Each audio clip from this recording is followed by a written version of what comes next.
Since the series beginning in 1995, Command & Conquer had come to define the real-time strategy genre. And as it did, its Las Vegas-based developer, Westwood Studios, was catapulted into the top echelon of the industry. Not surprisingly, coming so quickly into the limelight attracted attention, and soon enough, Electronic Arts acquired them outright from Virgin Interactive. As part of that deal, EA also got Virgin Studio in Irvine, California. EA put the Irvine studio under Westwood's supervision, renaming them first Westwood Pacific and later EA Pacific. They were soon tasked with making a Command & Conquer game of their own, resulting in 2000's highly regarded Red Alert 2. But though the franchise was as popular as ever, there was a sense that it was all starting to stagnate. While the graphics had gotten better, the games all played pretty similar to one another. Every developer on every sequel has to ask what to update to keep it fresh, and what to save to keep it familiar. But this time, Westwood decided that the time had come to completely upend everything they knew about Command & Conquer, and got to work on a number of games in a variety of genres. It was a massive gamble, and they knew it. But for a variety of reasons, in the end, the gamble failed, and the development house paid for it with its life.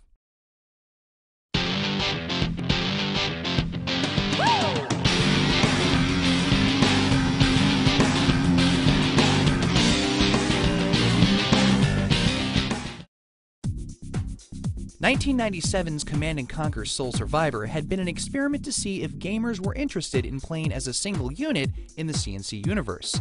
And the answer had been no. But Westwood didn't give up on the idea. They knew that the world they had created with its factions, heroes, and villains was as much a part of the appeal as the gameplay itself. The ability to play as one soldier making a dramatic impact on the story could be a huge draw if they could only nail down the format. By the early 2000s, it was obvious what the new biggest name in gaming was: first-person shooters. So in 2002, Westwood dropped a bombshell with Command & Conquer Renegade, which traded out the bird's-eye view for a ground-level approach. The gamer would play as a commando, one of the most popular units from the original game. In his shoes, the gamer would use a variety of recognizable CNC weapons to take on a variety of recognizable CNC bad guys, but the similarities stopped there. Besides the obvious change in genre, it was also the company's first foray into 3D. Trading sprites for polygons, Westwood had built their own engine from the ground up to give Command & Conquer a whole new finish. That being said, there were some basic tenets of CNC that Westwood wanted to preserve. The goal of multiplayer was still to destroy the enemy base, using a mix of infantry and vehicle tactics. It was a unique twist on the typical deathmatch style and kept fans feeling right at home.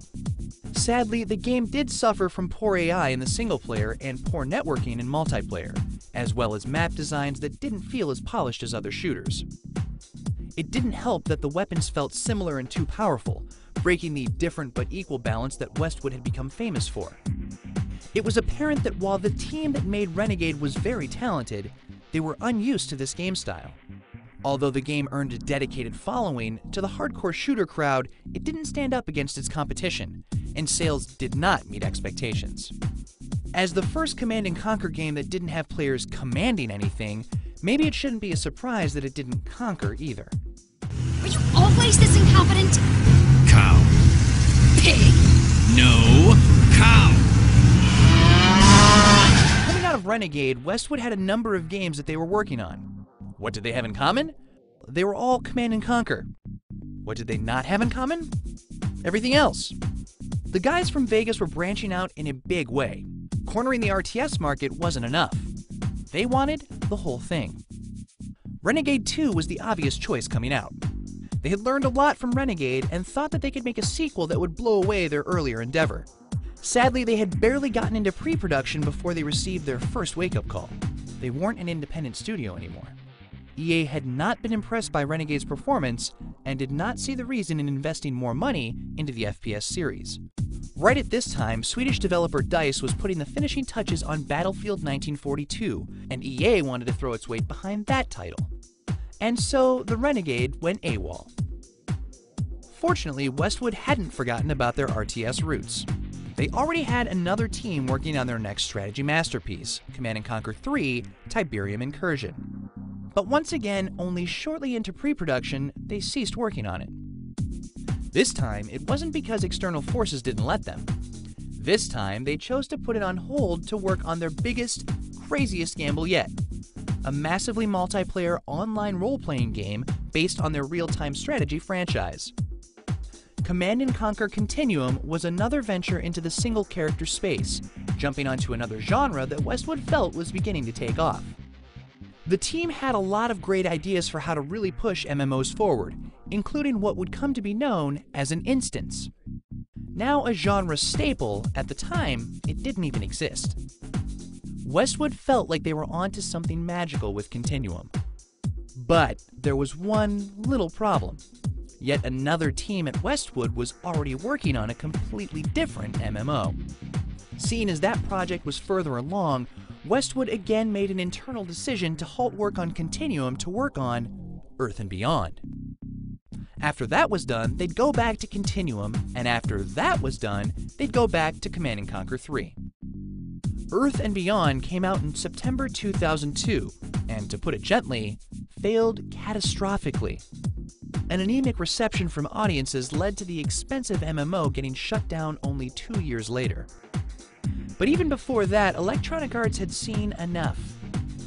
After Renegade's poor sales, Earth and Beyond's terrible sales, and the fact that Westwood had yet another costly MMO in the pipeline, EA decided to pull the plug. At the time, they owned 3 big studios in the southwestern United States: Westwood in Las Vegas, EA Pacific in Irvine, and the former DreamWorks Interactive team in Los Angeles. In January 2003, EA announced that it would be shutting down all 3 studios, but merging key staff from all of them into a single massive studio in LA. Many from Westwood were invited to join the new venture. Many were not.